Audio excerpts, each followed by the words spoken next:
Okay, welcome everybody. So we are resuming our project, Deloitte Automotive Consumer Study. In the last session, हमने Google Colab और Pandas पे अपना data set setup किया था to get started with analysis. ठीक है। और हम इम्प्लीमेंटेशन करने जा रहे हैं business problem to analytical model to implement automotive market consumer study, let's say on behalf of Deloitte for electric vehicle markets. So the data set is available on this spreadsheet। और ये जो spreadsheet है, इसके अंदर हमारे पास एक sheet name है रेस्पोंडेंट डेटा। उस रेस्पोंडेंट डेटा के अंदर हमारे पास मल्टीपल कॉलम्स हैं जिसके बेसिस पे हमें एनालिसिस शुरू करना है। ठीक है। और there are certain business questions जो हमें आइडेंटिफाई करने एक्सट्रैक्ट करने हैं। ठीक है। एक बार रन करते हैं इसे। Let the data set gets read. तो आपको क्या करना है, अपना फर्स्ट सेल रन कीजिए, import pandas as PD, PD dot read Excel. आप फंक्शन कॉल करेंगे, उसमें आप अपनी सोर्स स्प्रेडशीट डिफाइन करेंगे। सोर्स स्प्रेडशीट को आप शीट नेम दोगे respondent data, and depending on that data के अंदर वो आगे स्टोर हो जाएगा। ठीक है।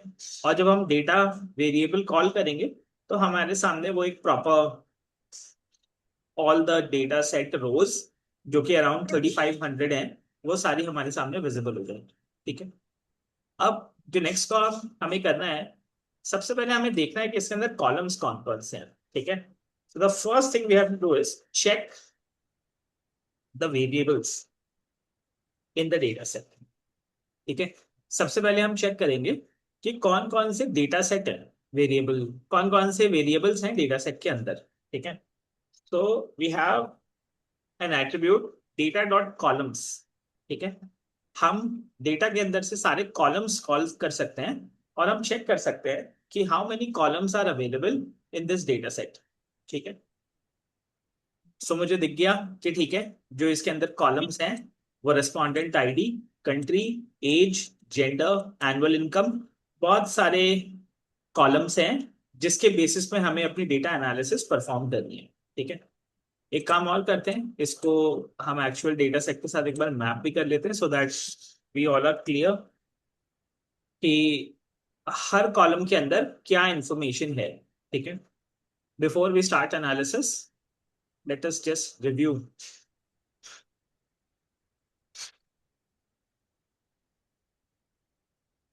ठीक है।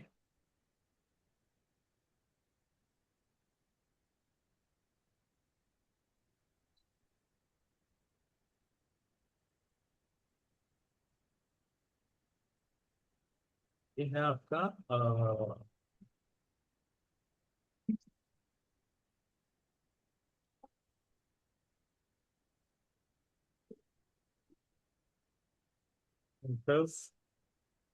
Consumer study data set.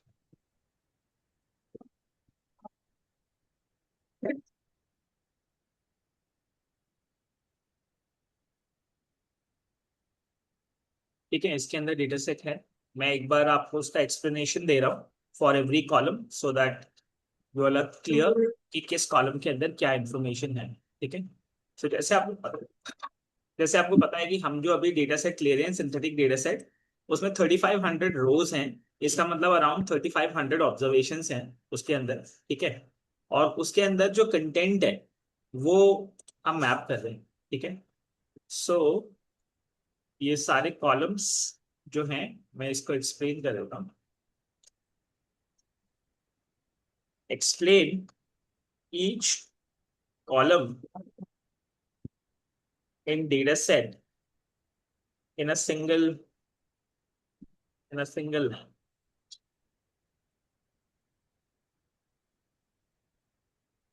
ठीक है, इन टैबुलर फॉर्मेट। वो टैबुलर फॉर्मेट पे निकाल के मैं ट्रेलो बोर्ड पे डाल देता हूँ so that whenever you want to refer you will get a reference in a single line in a tabular format.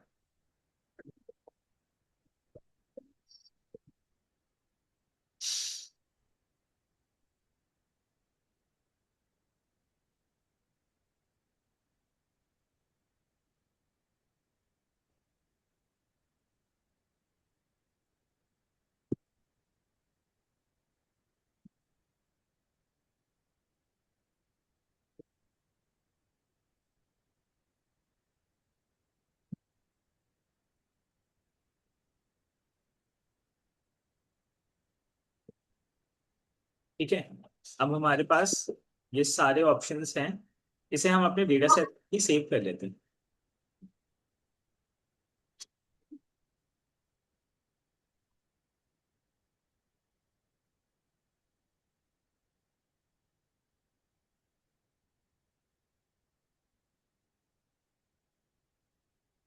This was our data set. ठीक है, यहाँ पे रीडमी के अंदर ही इसको डिफाइन कर देते हैं। वैसे अच्छा, डेटा डिक्शनरी में डिफाइंड है कि कौन सा कॉलम क्या करता है। ठीक है, यहाँ पे डिफाइंड है ऑलरेडी डेटा डिक्शनरी के अंदर। मैं इसको थोड़ा और डिटेल्स यहाँ डाल देता हूँ, single line, so that you'll have a fair idea. ठीक है, सो अब देखो आपके पास कौन कौन से कॉलम्स हैं जिसके ऊपर आपको एनालिसिस परफॉर्म करनी है। सो सबसे पहले आपके पास है, एक तो हमारे पास डेटा सेट में हर ऑब्जर्वेशन को एक आईडी डिफाइंड है। ठीक है, there is a respondent ID for every observation which is a unique ID. ठीक है, respondent ID can be your primary key. इसके बाद में कंट्री, मार्केट और रीजन वेयर रेस्पोंडेंट बिलोंग्स। ठीक है, तो आपके पास कंट्री है। हमें ये मालूम है कि हमारे डेटा सेट में अराउंड 8 टाइप्स ऑफ मार्केट्स हैं, 8 type of companies are there. ठीक है, so there are 8 types of countries are there in our data set. इसके बाद में एज है हमारे पास, age of respondent in years. Okay, so अब हम क्या करेंगे, ठीक है, अब यहां से हम इसको जरा प्लॉट करते हुए चलते हैं। ठीक है, यूनिक कॉलम्स जो भी हैं वो हम निकालते हुए चलते हैं, so that will have a little more fair idea. So we will try to understand understand the data set columns with unique values। ठीक है, किस कॉलम के अंदर कौन सी क्या यूनिक वैल्यूज हैं वो हम आइडेंटिफाई करेंगे। ठीक है, सो मैंने कहा डेटा के अंदर से मैंने निकाला एज। ठीक है, एज के ऊपर तो खैर मैं कुछ मिनिमा या ऐसा यूज कर सकता हूँ। ठीक है, या यूनिक भी कॉल कर सकता हूँ वैसे। ठीक है, यूनिक तो खैर ये बहुत बड़ी वैल्यूज दे देगा। So these are the set of unique age values in this data set. ठीक है, यहाँ पे आप मिनिमम और मैक्सिमम रेंज भी निकाल सकते हो। ठीक है, सो जैसे मैंने बोला कि डेटा कॉलम लिया और डेटा के अंदर एज कॉलम लिया और उसकी जो मिनिमम वैल्यू है वो मैंने निकाल ली। तो minimum age is 18 in the data set, and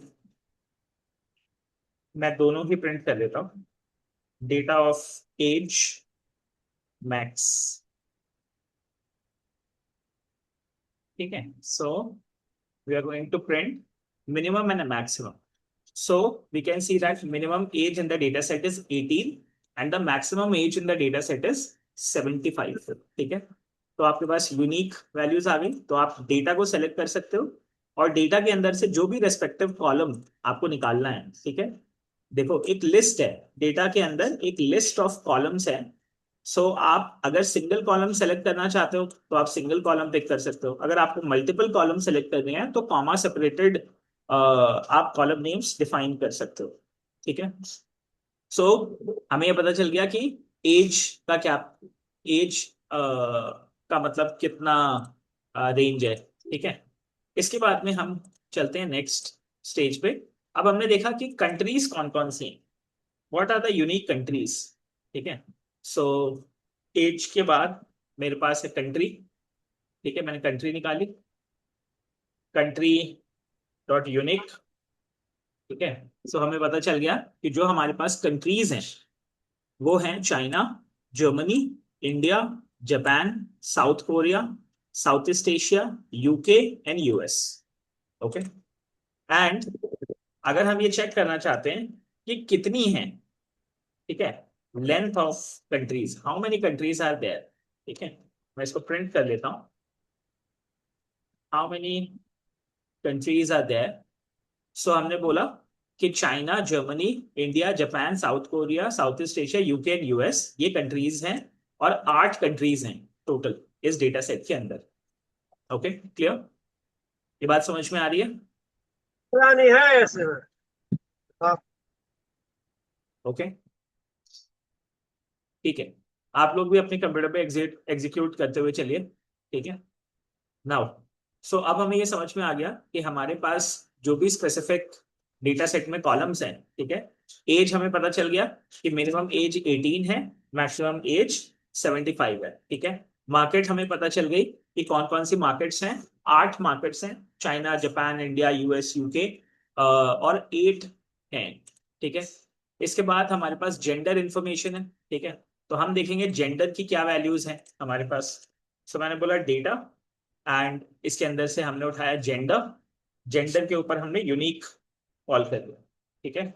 so हमें मिल गया कि जेंडर के अंदर हमारे पास फीमेल है, मेल है, और non binary, prefer not to say, ये 3 ऑप्शंस हैं, ठीक है। सो हमारे पास जेंडर में फीमेल्स हैं, मेल्स हैं, और नॉन बाइनरी और प्रेफर नॉट टू से एक option. Okay, then annual income USD, ये कितनी है, ठीक है। एनुअल इनकम यूएसडी चेक करते हैं। सो मिनिमम निकालेंगे, एनुअल इनकम इन यूएसडी, ठीक है। मिनिमम कितनी है? 6185 यूएसडी। ओके, ये आपके पास मिनिमम वैल्यू है। सिमिलरली हमारे पास मैक्सिमम कितनी है? मैक्सिमम यूएसडी इज,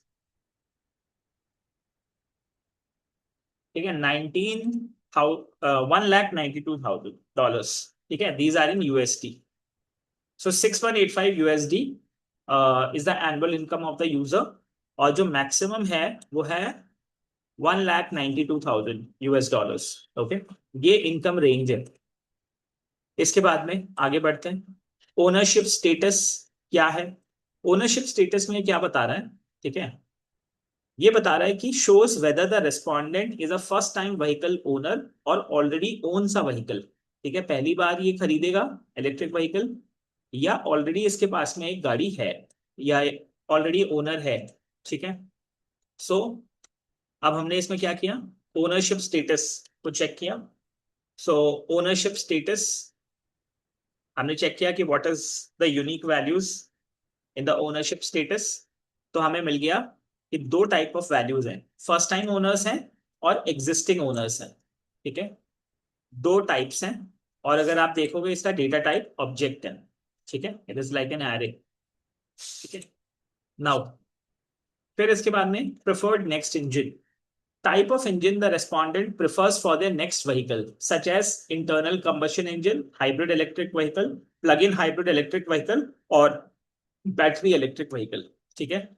तो कौन सा टाइप का इंजन लेने में वो इंटरेस्टेड है? ओके, सो ये देखते हैं क्या है इसके अंदर। So this is preferred next engine. So हमने डेटा सेलेक्ट किया, इसमें हमारे पास ऑप्शन आ गया प्रेफर्ड नेक्स्ट इंजन, ठीक है। हमने इसमें देखा कि क्या क्या वैल्यूज हैं। तो हमें पता चल गया कि इसके अंदर 5 टाइप की वैल्यूज हैं, ठीक है।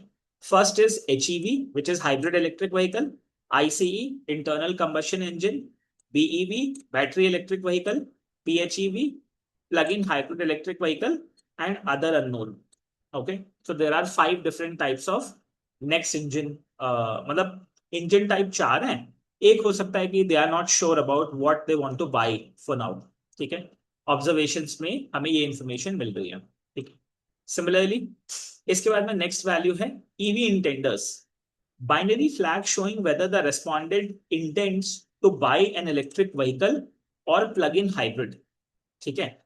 अगर ये जो ओनर है, या ये जो भी ऑब्जर्वेंट है, जो भी कस्टमर है, जो भी हम रिव्यू कर रहे हैं अपने डेटा में, वो कौन सी टाइप की ईवी खरीदना चाहता है, ठीक है। तो अगर वो इलेक्ट्रिक व्हीकल लेना चाहता है या plug in hybrid electric vehicle लेना चाहता है, तो इसमें एक वैल्यू हो जाएगी 1, ठीक है, ट्रू। और अगर वो ICE यूज करना चाहता है, इंटरनल कंबशन इंजन यूज करना चाहता है, या हाइब्रिड यूज करना चाहता है, तो इन दैट केस वो वैल्यू 0 हो जाएगी, ठीक है। सो हम इसको रन करके चेक करते हैं। ईवी इंटेंडर, ईवी खरीदने में कौन सा कस्टमर इंटरेस्टेड है, ठीक है। सो मैंने बोला ईवी इंटेंडर डॉट यूनिक, ठीक है। सो मुझे मिल गया कि यहाँ पे दो टाइप की वैल्यूज हैं, 0 और 1। सो 0 का मतलब वो ईवी नहीं खरीदना चाहता, और 1 का मतलब वो ईवी खरीदने में इंटरेस्टेड है। ओके, ईवी इंटेंडर हमें ये बताता है, ये वाला कॉलम हमें ये बताता है कि वो क्या ईवी व्हीकल खरीदना चाहता है, उसका इंटरेस्ट है या नहीं। इसके बाद में हमारे पास नेक्स्ट ऑप्शन है motivation lower fuel cost. Okay, shows whether lower fuel cost is a reason for considering an EV. ठीक है, ऐसे कितने यूजर्स हैं जिनको लगता है कि ईवी का फ्यूल कॉस्ट बहुत कम आएगा, उसकी वजह से वो ईवी खरीदना चाहते हैं। ठीक है, सो ये कॉलम ये इंफॉर्मेशन बताता है मोटिवेशन लोअर फ्यूल कॉस्ट, कि इतने कौन से कस्टमर्स हैं जो ईवी इसलिए खरीदना चाहते हैं क्योंकि उसकी वजह से फ्यूल कॉस्ट कम आएगी। ठीक है, तो हम चेक करते हैं क्या यूनिक वैल्यूज हैं इस कॉलम के अंदर। Data, the option is motivation lower fuel cost dot unique, unique value हमने फेच किया तो हमें मिल गया 0 और 1। ठीक है, सो अगेन 0 का मतलब नॉन मोटिवेटेड है, जो ईवी इसलिए नहीं खरीदना चाहता क्योंकि वो fuel, low cost fuel, low cost fuel offer कर रही है। 1 उनके सामने कॉलम्स में है जो मोटिवेटेड है कि हाँ हम इसलिए खरीदना चाहते हैं ईवी बिकॉज उसकी फ्यूल कॉस्ट कम है। ठीक है, so this is one parameter. Similarly, motivation environment, ठीक है, shows whether environmental concern is a reason for considering an EV। ठीक है, ये बताएगा कि बहुत सारे लोग इसलिए ईवी खरीदना चाहते हैं, ट्रांजिशन करना चाहते हैं बिकॉज ऑफ अफोर्डेबिलिटी। उनके लिए इशू नहीं है, वो चाहे तो महंगा भी अफोर्ड कर सकते हैं, बट इन्वायरमेंट अफोर्ड नहीं कर सकता। ठीक है, तो इन्वायरमेंटल फ्रेंडली फ्यूल व्हीकल वो परचेज करना चाहते हैं, वो उनका मोटिवेशन। ठीक है, सो इसमें भी आई थिंक दो ही वैल्यूज होंगी, 0 और 1। ठीक है, so 0 stands for those who are not motivated because of this, and second is 1 उनके लिए है जो इन्वायरमेंट सेव करने के लिए इलेक्ट्रिक व्हीकल को लेना चाहते हैं। ठीक है, सो अब आप देखेंगे दो ऑप्शन हैं, 1 और 0। ओके, नाउ आगे बढ़ते हैं। यहां तक समझ में आ गया आई थिंक, मोटिवेशनल इन्वायरमेंट। इसके बाद आपके पास ऑप्शन है motivation driving experience, shows whether better driving experience motivates EV interest. ठीक है, ऐसे कितने कस्टमर्स हैं जिनको ईवी की ड्राइविंग में ज्यादा बेटर कंफर्ट है। ठीक है, noiseless driving, smooth driving, this is the motivation, and इसके लिए वो ईवी खरीदना चाहते हैं। ठीक है, अगेन इसमें 0 और 1 की वैल्यूज होंगी आपके पास। ठीक है, सो डेटा है मोटिवेशन ऑफ ड्राइविंग एक्सपीरियंस। ठीक है, रन किया, सो अगेन हमारे पास इसमें दो वैल्यूज हैं। Those who are not motivated is represented by 0, those who are motivated to have a rich driving experience and that is why they want to buy EV vehicle, तो उनके लिए 1 है value.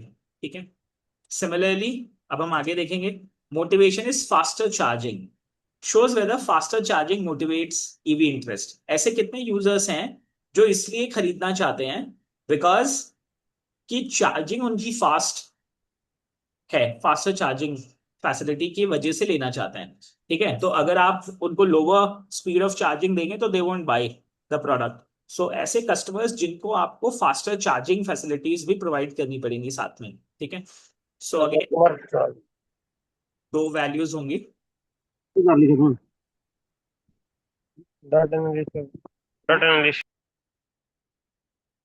Okay, ठीक है, सो अब हमारे पास क्या ऑप्शन है, हमारे पास ऑप्शन है मोटिवेशन ऑफ फास्टर चार्जिंग।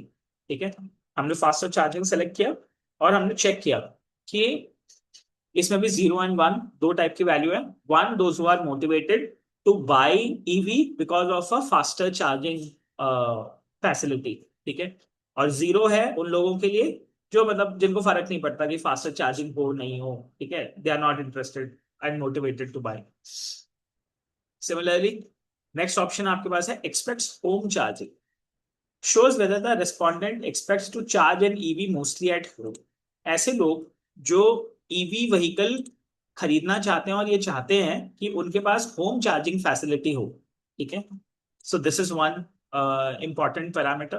ठीक है, सो ऐसे कितने लोग हैं जो होम चार्जिंग चाहते हैं। सो होम चार्जर एक्सेस या एक्सपेक्ट्स होम चार्जिंग। ठीक है, एक्सपेक्ट्स होम चार्जिंग का मतलब यही है कि shows whether the respondent expects to charge an EV mostly at home। दो तरीके हैं, एक का एक्सपेक्टेशन है, एक के पास एक्सेस है या नहीं। ठीक है, ये दो कॉलम्स है डिफरेंट डिफरेंट। एक में वो एक्सपेक्टेशन कर रहे हैं कि ठीक है मैं ईवी इसलिए खरीदना चाहता हूँ ताकि मैं उसको घर पे चार्ज कर सकूं और यूज कर सकूं। दूसरा ऐसा कॉलम है होम चार्जर एक्सेस, जिसमें उनके पास एक्सेस है या नहीं है। ठीक है, घर पे चार्ज करने का एक्सेस है या नहीं है। तो अगर एक्सेस नहीं होगा घर पे चार्ज करने का ईवी, तो फिर कंपनी को वो एक्सेस बिल्ड करना पड़ेगा, तब जाके उनकी गाड़ियां बिकेंगी। ठीक है, तो किस रीजन में ऐसे लोग हैं जहां पे चार्जिंग वो चाहते हैं बट उनके पास चार्जिंग एक्सेस नहीं है, तो कंपनियों को फिर उस एंगल में इन्वेस्टमेंट करना पड़ेगा, उस रीजन में इन्वेस्टमेंट करना पड़ेगा, सो दैट वो चार्जर एक्सेस प्रोवाइड कर पाए। ठीक है, so this is important. Similarly expect home charging, यहाँ पे हमने यूनिक देखा। अगेन हमें वैल्यू मिली नो एंड यस। ठीक है, तो यहाँ पे जो वैल्यूज दी हुई है डेटा सेट के अंदर, एक्सपेक्ट्स होम चार्जिंग में नो एंड यस। ठीक है, there are two types of options in this, instead of 0 and 1 यहाँ पे नो और यस अल्फाबेटिकल डेटा अवेलेबल है। ठीक है, तो इनफैक्ट आगे आपको इसको ट्रांसफॉर्म करना पड़ेगा, और वो कैसे करेंगे वो भी मैं बताऊंगा अभी आपको। ठीक है, नाउ अगला ऑप्शन आपके पास है charging cost importance indicates how important public EV charging cost is to the respondent। ठीक है, चार्जिंग कॉस्ट इंपॉर्टेंट, कि अगर वो बाहर चार्ज करता है तो पब्लिक ईवी चार्जिंग कॉस्ट कितनी आती है। ठीक है, वो उसके लिए इंपॉर्टेंट है डिसीजन मेकिंग के लिए। ठीक है, सो देखते हैं इसके अंदर क्या ऑप्शन है। यहाँ पे हमारे पास है चार्जिंग कॉस्ट इंपॉर्टेंस। ठीक है, इसकी यूनिक वैल्यूज चेक करते हैं। इसमें हमें मिलता है कि they have three options here, important है, न्यूट्रल है, या नॉट इंपॉर्टेंट। ओके, तो ये भी इंफॉर्मेशन टेक्स्ट में अवेलेबल है कि चार्जिंग कॉस्ट इंपॉर्टेंस इंपॉर्टेंट है सर्टेन सेट ऑफ कस्टमर्स के लिए। बहुत सारे लोग न्यूट्रल हैं, उन्हें फर्क नहीं पड़ता। बहुत सारे लोगों के लिए इंपॉर्टेंट नहीं है डिसीजन मेकिंग करने के लिए कि वो ईवी खरीदना चाहते हैं या नहीं। ठीक है, नाउ आगे बढ़ते हैं। अगला है brand switch intent, shows whether the respondent intends to switch to another vehicle brand। ठीक है, ऐसे कौन से यूजर्स हैं जो दूसरी ब्रांड में स्विच करने को भी तैयार है। ठीक है, सो ऐसे कौन से कस्टमर्स हैं, ताकि उन उन कस्टमर्स पे फोकस करके हम ब्रांड लॉयल्टी इंक्रीज कर सकें। ठीक है, सो ब्रांड स्विच इंटेंट, इसमें क्या क्या वैल्यूज हैं, let's have a look. Unique हमने टेस्ट किया। सो ब्रांड स्विच इंटेंट में हमारे पास दो ऑप्शंस हैं, यस एंड नो। यस का मतलब वो कस्टमर्स जो ब्रांड स्विच करने में इंटरेस्टेड हैं। नो का मतलब वो कस्टमर्स जो ब्रांड स्विच नहीं करना चाहते and they are loyal to this brand, और वो अपनी एग्जिस्टिंग ब्रांड, जैसे मान लो टाटा है, तो अगर टाटा का व्हीकल यूज कर रहे हैं, महिंद्रा का व्हीकल यूज कर रहे हैं, तो ईवी भी वो अपने सेम ब्रांड में ही लेना चाहते हैं, जैसा उन्होंने रेस्पॉन्ड किया है इन द डेटा सेट। और यस उन लोगों के लिए है जो स्विच करना चाहते हैं, मतलब उनको फर्क नहीं पड़ता, वो टेस्ला भी ले सकते हैं, BYD भी ले सकते हैं, जो भी गाड़ी, मतलब they are ready to switch brands. ठीक है, सिमिलरली यूजर्स डीलर विजिट। ठीक है, ऐसे कितने यूजर्स हैं जो डीलर पे जाके गाड़ी खरीदना चाहते हैं। ठीक है, shows whether the respondent uses dealer visits as an information source. ठीक है, गाड़ी परचेज करने के लिए वो डीलरशिप पे जाएंगे, गाड़ी चेक करेंगे, टेस्ट ड्राइव करेंगे, और उसके बाद गाड़ी खरीदेंगे। ठीक है, ऐसे कितने लोग हैं। So let's have a look. So ये कॉलम है हमारा यूजर्स डीलरशिप विजिट, तो हमने इस कॉलम को चेक किया, users dealership visit, users dealer visit, और इसके अंदर जो हमारे पास ऑप्शंस हैं वो है 1 and 0। 1 is for those people जो डीलरशिप विजिट करना चाहते हैं, 0 इज फॉर दोज कि वो डिजिटली भी टेस्ट ड्राइव बुक कर सकते हैं, they can do a test drive at home and they can buy digitally also. ठीक है, जैसा इंटरेस्ट उन्होंने शो किया है। Similarly users social media, shows whether the respondent uses social media or influencer reviews for vehicle research। ठीक है, ऐसे कितने यूजर्स हैं जो सोशल मीडिया यूज करते हैं गाड़ी के रिव्यूज के लिए, और उस बेसिस पे अपनी डिसीजन मेकिंग बनाते हैं। ठीक है, जो कि इन्फ्लुएंसर्स को फॉलो करते हैं, मान लो जैसे आजकल बहुत सारे इन्फ्लुएंसर्स हैं, मतलब लॉन्ग ड्राइव, इस तरीके से बड़े सारे ब्रांड्स हैं जो कि व्हीकल रिव्यूज करते हैं, आपने यूट्यूब पे भी देखा होगा। ठीक है, दो गाड़ियों का कंपैरिजन, तीन गाड़ियों का कंपैरिजन, बहुत सारी यूट्यूब वीडियोस आती हैं। सो ऐसे कितने लोग हैं जो सोशल मीडिया पे पहले कंपैरिजन करते हैं कि ठीक है, ऑडी, बीएमडब्ल्यू, मर्सिडीज कौन सी खरीदनी है, किसकी क्या परफॉर्मेंस है, comparative of new models coming in the same segment. ठीक है, तो बहुत सारे लोग आजकल YouTube and social media use करते हैं to have a comparison of these vehicles. ठीक है, तो वो डेटा है हमारे पास यहाँ पे, यूजेस सोशल मीडिया का। सो हमने पिकअप किया ऐसे कितने यूजर्स हैं जो सोशल मीडिया यूज करते हैं in order to get the vehicle reviews. ठीक है, तो इसमें भी हमारे पास दो ऑप्शन हैं, 0 और 1। सिमिलरली हम आगे देखते हैं, अगला ऑप्शन है interested direct purchase, shows whether the respondent is interested in buying directly from the manufacturer। ठीक है, ऐसे कितने यूजर्स हैं जो सीधा मैन्युफैक्चरर से अपने व्हीकल को परचेज करना चाहते हैं। ठीक है, इंटरेस्टेड डायरेक्ट परचेस। सो इसका हम वैल्यू देखते हैं, ऑब्वियसली इसमें भी हो सकता है 0 और 1 ही वैल्यूज हो। ठीक है, इंटरेस्टेड डायरेक्ट परचेस, तो मैन्युफैक्चरर से जो परचेज करना चाहते हैं डायरेक्ट। ठीक है, सो इसमें भी हमारे पास जो आउटकम है वो 0 और 1 का है। ठीक है, फिर नेक्स्ट आगे बढ़ते हैं, एसडीवी यूजफुलनेस स्कोर, यानी सॉफ्टवेयर डिफाइंड व्हीकल्स। ठीक है, ऐसे कितने यूजर्स हैं, score showing how useful the respondent find software defined vehicles. ठीक है, ऐसे कितने यूजर्स हैं, उसका स्कोर गिवन है।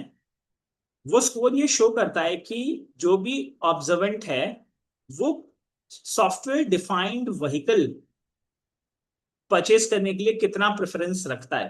ठीक है, एसटीवी यूजफुलनेस स्कोर। सो ये हमें बताएगा कि कितने यूजर्स हैं जो ओवर द एयर अपडेट्स के लिए हमारे पास रेडी हैं। एंड लेट्स से हम इसमें निकाल लेते हैं एसटीवी यूजफुलनेस स्कोर। ठीक है, इसको हम यूनिक रन करते हैं, लेट्स रन इट। यूनिक हमने रन किया, सो हमारे पास एक ऑप्शन आ गया, these are the scores out of 1 to 5।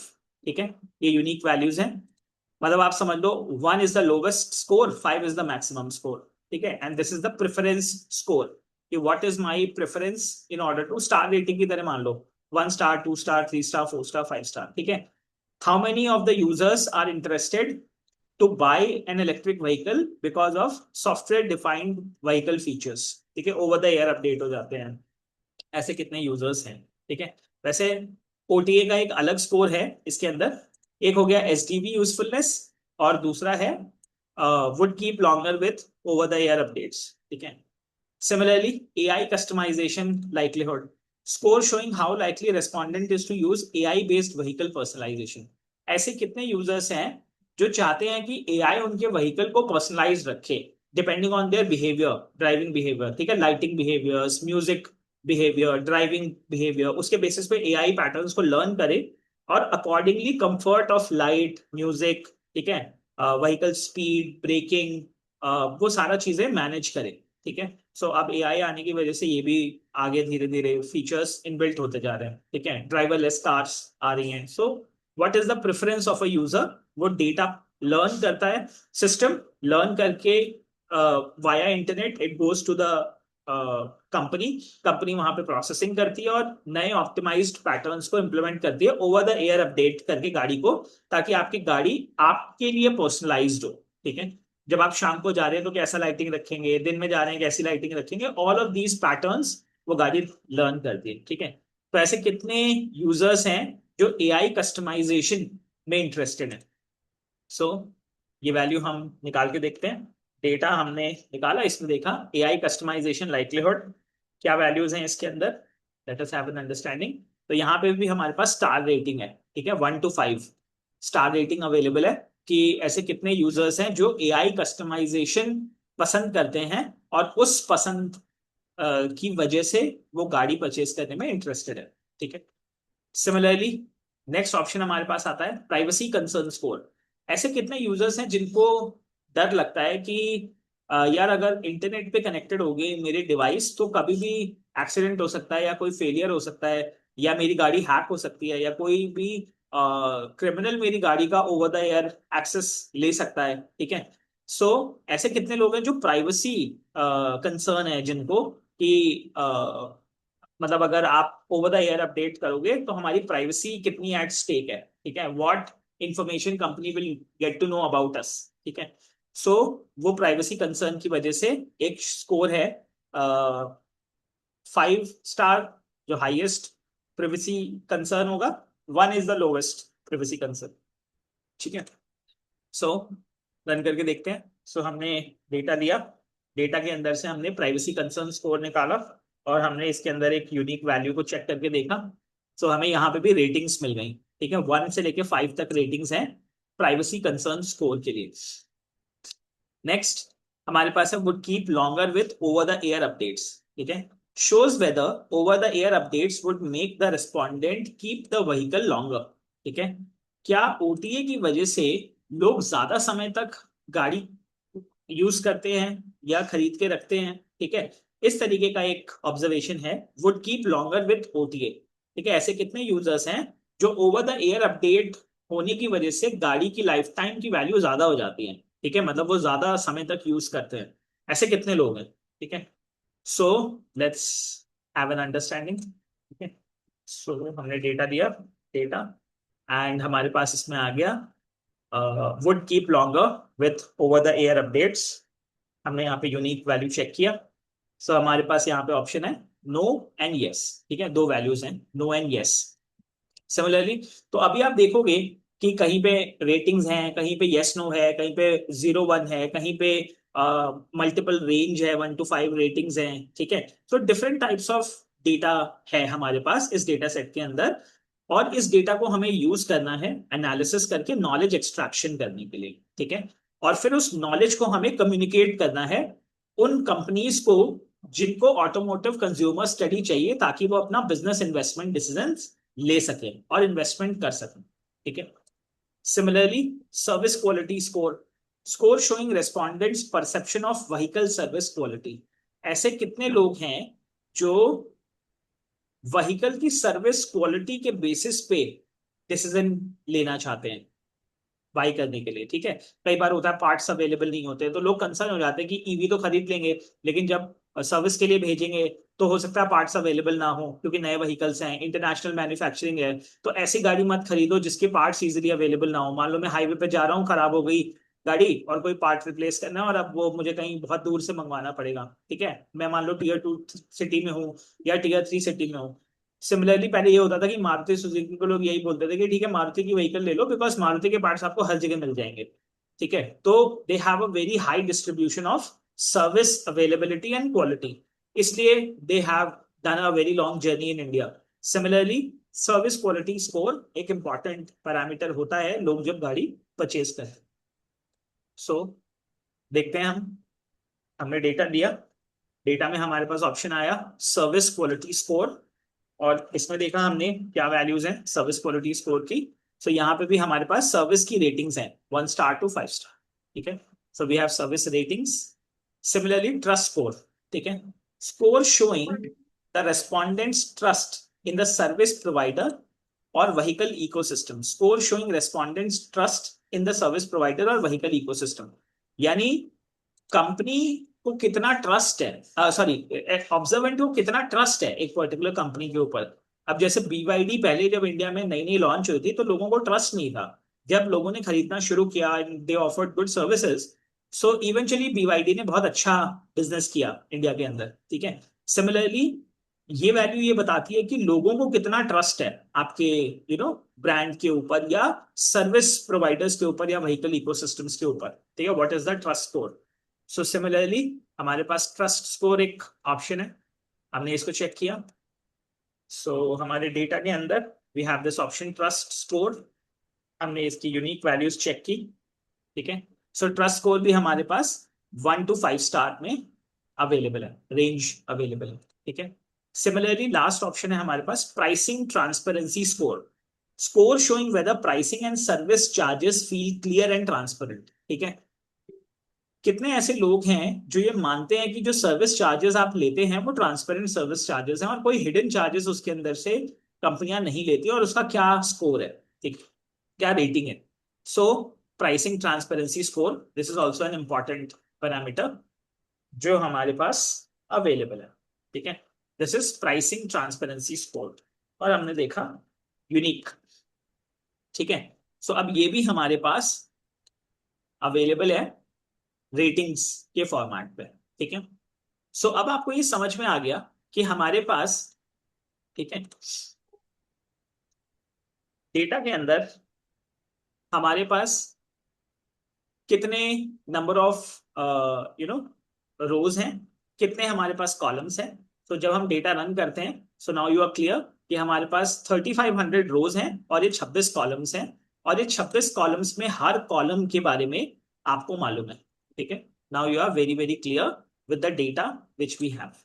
ठीक है, अब नेक्स्ट सेशन में हमें क्या करना है, हम यहां से शुरू करेंगे कि हम एक नॉलेज डिस्कवरी प्रोसेस कैसे यूज करेंगे नॉलेज एक्सट्रैक्ट करने के लिए। ठीक है, और वो नॉलेज एक्सट्रैक्शन करने के बाद में हम उसके थ्रू एक एआई प्रिडिक्टिव मॉडल बिल्ड करेंगे। ठीक है, सो हमें क्या करना है, अब ये जो डेटा सेट हमारे पास जनरेट हो गया है और डेटा सेट की अंडरस्टैंडिंग हमें हो गई है, अब इसके ऊपर हम एक नॉलेज डिस्कवरी प्रोसेस रन करेंगे और हम देखेंगे कि कैसे हम डेटा के ऊपर डिस्क्रिप्टिव एनालिटिक्स करेंगे, डायग्नोस्टिक एनालिटिक्स करेंगे, प्रिडिक्टिव एनालिटिक्स करेंगे, और फिर प्रिस्क्रिप्टिव एनालिटिक्स करेंगे, और एक फाइनल अच्छा प्रिस्क्रिप्टिव मॉडल जनरेट करके देंगे ऑटोमोटिव कंज्यूमर स्टडी को, सो दैट वो अपने क्वेश्चंस पूछ सके और उस बेसिस पे वो डिसीजन मेकिंग कर सके कंपनीज। ठीक है, कि कस्टमर्स का क्या थॉट प्रोसेस और बिहेवियर है और किस रीजन में मुझे इन्वेस्टमेंट्स करनी है in order to maximize the sale of my electric vehicles. ठीक है, so this is the consumer study which we are going to implement. Okay, so this is what we will be implementing.